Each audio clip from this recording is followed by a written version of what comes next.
Joining us now to discuss, accounting professor at Montclair State University, Dan Geltrude. Welcome back to Wake Up America, Dan. Good morning, Rachel, and happy No Pants Day.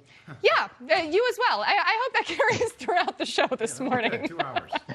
All right, Dan. Now, the 100 wealthiest Americans who can buy all the pants in the world have reportedly added an estimated $195 billion combined to their fortune. So what do you think it is that's the biggest driver of this wealth surge?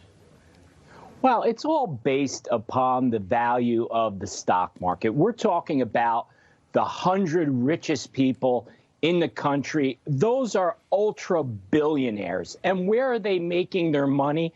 It's all driven primarily in big tech, what they're calling FANG stocks. Facebook, Amazon, Netflix, Google.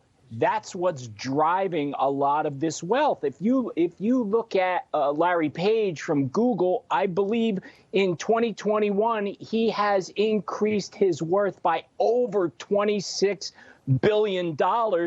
Not a bad first quarter, I'd say. Yeah, not so bad. President Biden has proposed a plan to hike corporate taxes to fund that infrastructure spending plan, and has also received surprising support from Amazon's Jeff Bezos, who says that this could maintain competitiveness. But what's the concern here? What are we missing?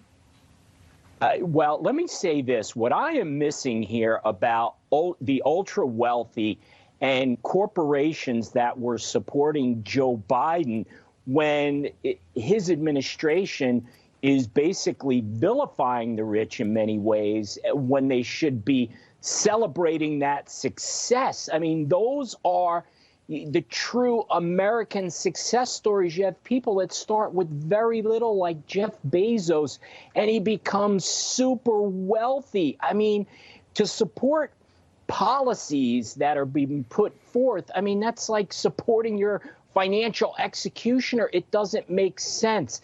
So why does it hurt? Look, let's look at the space race right now. The space race right now is between Elon Musk and Jeff Bezos.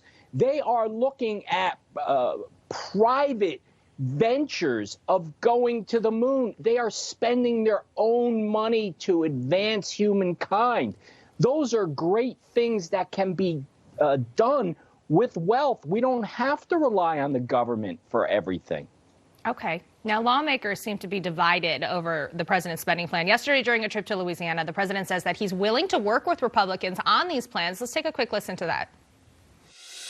I'm willing to hear ideas from both sides. I'm meeting with my Republican friends up in the Congress to see, number one, how much they're willing to go for, what they think are the priorities, and what compromises meet men. I'm ready to compromise.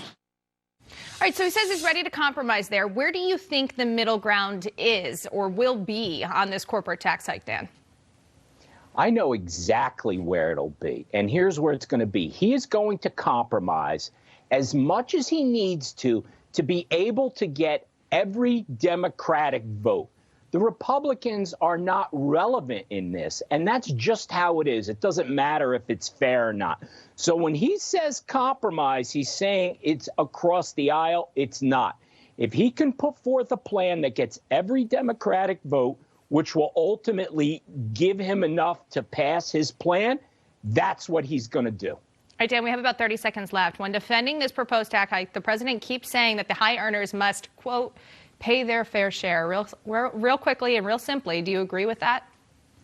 I do not. You have the 1% paying virtually 40% of total income tax, and you have basically almost 50% that pays nothing at all as far as federal income tax. I don't know how much fairer it could be. All right, Dan Geltrude, thank you so much for joining us this morning.